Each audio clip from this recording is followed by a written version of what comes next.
La peinture sur verre est une tradition, en tout cas colmarienne depuis au moins le 19e siècle.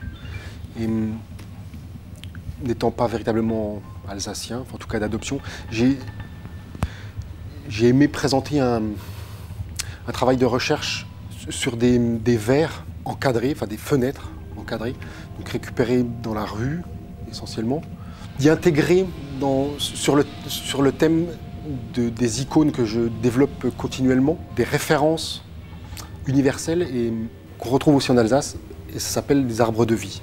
Alors l'arbre de vie qu'on peut retrouver dans la culture hindoue par exemple, et aussi sur les mobiliers alsaciens. Les techniques, en tout cas pour la peinture sur les mobiliers, étaient principalement développées à partir de pochoirs. Donc j'ai réutilisé ces techniques-là en réutilisant les signes et les codes de l'arbre de vie, en y intégrant une arme de guerre. Donc cette exposition s'appelle Arbre de vie Street Machine, avec un petit jeu de mots sur le street, où j'ai une référence anglaise à la rue pour street et pour arbre aussi. Voilà. Donc c'est une façon de ramener l'art, pour moi, est secret dans l'art, enfin essentiellement dans la rue. Le street art m'intéresse particulièrement et j'aime aussi à le développer. Et le fait de récupérer des fenêtres que je trouve à l'extérieur et de les ramener aussi à l'intérieur, il y a un balancement que je trouve intéressant. Je développe, comme beaucoup de peintres l'ont déjà fait, les techniques de camouflage, les techniques de leurre. Et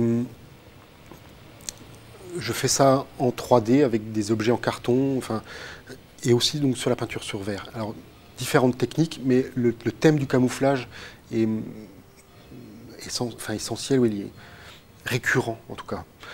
Et donc les arbres de vie, icônes universelles et aussi alsaciennes, donc avec toutes les représentations qui vont avec, les fleurs qui germent sur les arbres, la référence entre guillemets religieuse avec toute la dimension spirituelle qu'on peut trouver dans ces représentations iconographiques. C'est-à-dire les racines plongent en enfer et les arbres poussent et s'élancent vers les cieux. Voilà. C'est une espèce de dimension d'ouverture. Mais c'est pas aussi simple que ça, et la lecture n'est pas aussi simple que ça. C'est pour ça que j'y intègre des kalachnikovs qui sont des armes non officielles de guerrilleros. Et elles sont camouflées, elles sont cachées.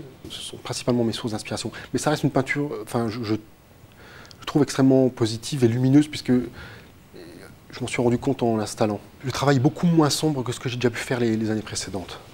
Je développe un travail autour de l'icône, essentiellement de l'icône, donc de l'image. J'ai abordé plusieurs thèmes, l'automobile par exemple, et des moteurs aussi, des guitares, et qui sont à chaque fois des représentations iconographiques d'une image forte. Donc j'ai déjà fait tout un tas de recherches sur ces thèmes-là, sur ces thèmes de l'image.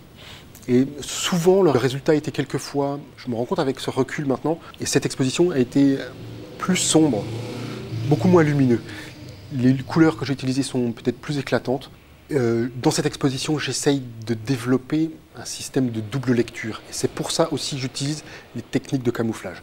C'est-à-dire qu'il serait beaucoup trop simple d'utiliser un arbre de vie très positif, avec des couleurs faciles, éclatantes, etc., en le laissant tel quel. C'est-à-dire que même en le réinterprétant, j'ai trouvé essentiel, d'un point de vue ironique, peut-être, je sais, d'y intégrer et d'y camoufler une arme de guerre. Et une arme de guerre non officielle, je répète, c'est-à-dire une arme de rue, presque. Et c'est aussi tout le rapprochement que j'ai avec la rue et la naissance de l'art dans la rue. Le pochoir, c'est le même genre de choses. C'est-à-dire qu'on trouve énormément de graphes, de tags, sous base de pochoirs mystiques. Une parisienne, enfin, elle fait ça depuis longtemps. Et on trouvait ça aussi sur le mobilier alsacien. Et donc je trouvais ça intéressant de mélanger ces techniques et d'y retrouver une espèce d'homogénéité comme ça. C'est une peinture positive, j'insiste là-dessus.